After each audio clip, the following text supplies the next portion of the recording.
Buongiorno e ben ritrovati con una nuova edizione del TG Flash di Neo Sicilia.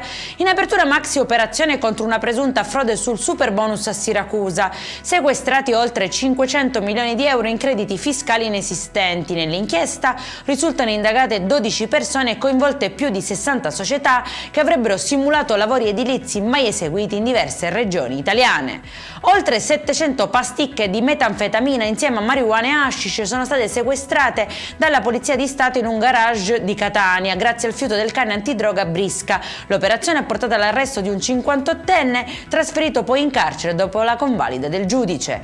8 persone sono state fermate a Palermo nell'ambito di un'operazione antimafia contro una banda criminale ritenuta responsabile di una scia di violenza e incendi. Le indagini hanno ricostruito episodi di tentata estorsione e tentato omicidio aggravati dal metodo mafioso, culminati in un blitz congiunto di Polizia di Stato e Carabinieri.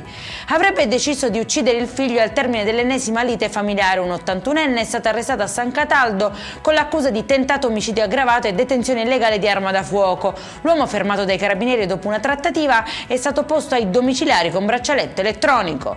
È in chiusura nuova aggressione nel carcere Gazzi di Messina, dove un detenuto avrebbe ferito un agente della polizia penitenziaria durante un controllo. Secondo il SINAP, il poliziotto è stato colpito con il cancello della sezione, poi raggiunto da sputi e dal tentativo di aggressione con un bastone, finendo al pronto soccorso per le cure del caso. Per questa edizione è tutto, prossimo appuntamento alle 19:30, buona giornata.